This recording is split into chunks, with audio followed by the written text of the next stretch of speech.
asalaamaaleykum wa rahmatulah mbokk internet yi Senfootball TV nuyu naa leen bu baax ziar leen di am mbégte saa su ne defal leen vidéo mbokk internet yi comme ni ngeen gisee vidéo bi plage laa bëggoon dem comme ni ma ko defee nii xam nga donc dama namm plage xam nga vidéo yi foofu laa ko bëggoon def mais voilà ak xat-xatu xam moom xat-xat bi ma am loolu moo tax mën ma ko def plage du coup dama koy jéem a def tey fii ci kër gi xam nga donc au calme di wax rek yéen ngeen dem di continuer di abonné en masse du côté de Instagram daf may jàppale bu baax baax xam nga donc Instagram Senfootball TV officiel la di ngeen gis logo bi mooy logo bi nekk ne xam nga donc boo leen demee mën ngeen abonné foofu accompagnement jàppale bu baax a baax Senfootball TV cette fois-ci on va parler de Malang Sarr Malang Sarr la moo tax ñu wax si moom dafa sénégalais yi un peu partagé si dossier Malang Sarr ñeneen d'accord nañ si ñeneen d'accord si ñeneen dañoo gis ne il n'a pas encore le niveau ñeneen dañoo gis ne xam nga donc mën na nekk ëllëg benn défenseur bu xamante ne mën nañu am ci moom yaakaar après nag ma def dossier Sofiane Diop wax si Soumaré wax si Lamine Diadio ak Pape Ousmane Sakho tey Malang Sarr moom vidéo bi lee Malang Sarr est-ce qu'il a le niveau pour ñëw équipe nationale du Sénégal actuellement pour nga tontu question boobu day difficile trop mais en commentaire ku si nekk na wax xaatam est-ce qu'il a le niveau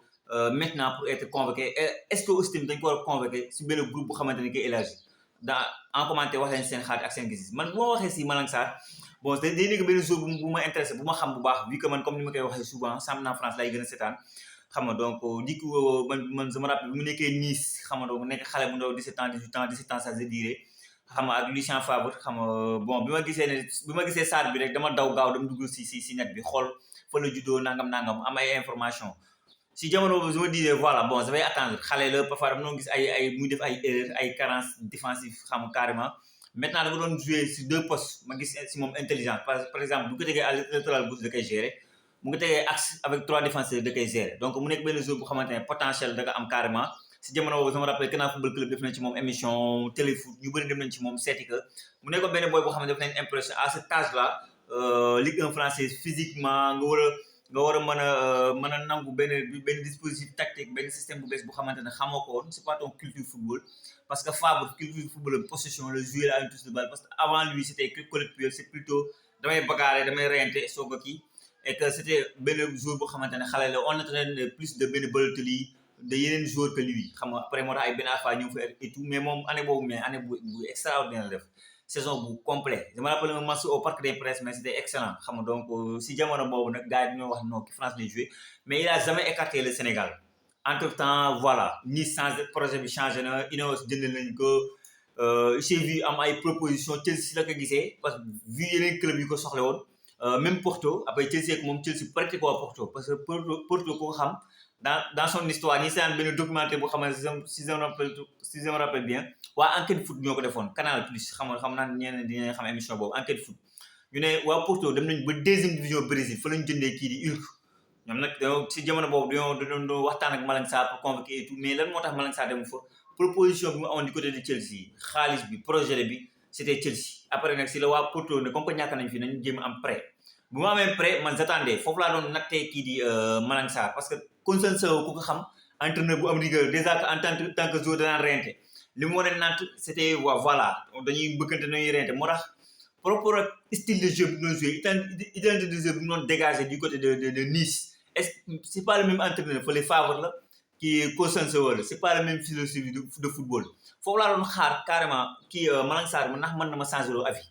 mais li ma gis Porto si la ma doy pour mën a attention kii nag mën nañ ko bàyyi xel parce que Conscience équipe am caaxaan football défense moom défense balaa muy wax leen balaa muy wax attaquant bi dugal milieu terrain mais défense lay njëkkal jënti et da ko doon jox temps de jeu carrément li ñu mel moo tax sax année bi stop bëggoon nañu ko pare mais waa Chelsea ñoo ko jël carrément teek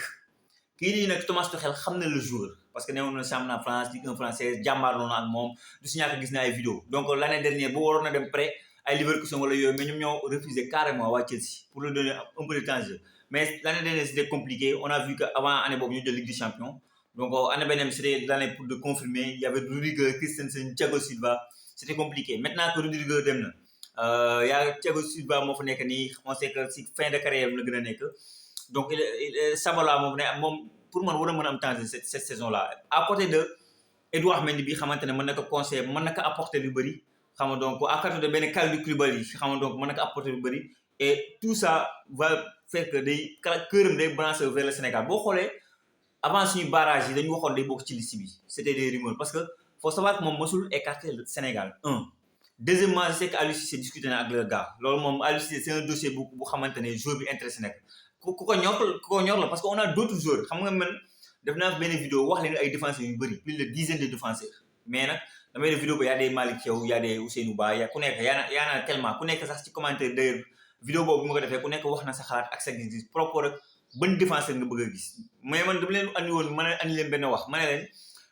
su défenseur yi ma fi gis jamono bi kii war a nekk doublure de Abdou Diallo pour man c'est wala kii war a concurrence Abdou Diallo parce que dañ ne gars yi ne loolu mooy terme bu baax bi kii war a concurrence Abdou Diallo c'est plutôt Moussa Niakhaté et je suis d'accord parfaitement d'accord par rapport ak li ma gis Bundesliga par rapport ak temps de jeu par rapport ak maturité bi et coupe du monde lañ jëm du caaxaan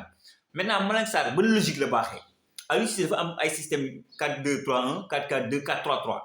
dans son système défenseur yi benn droitier lay teg ak benn gaucher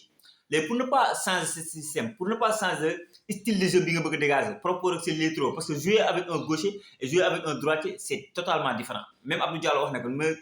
boo jouer ak benn Sabali ak boo jouer sax ak benn Bouna Sarr mi nga xam ne ñoom ñaar ñoo bokk même kii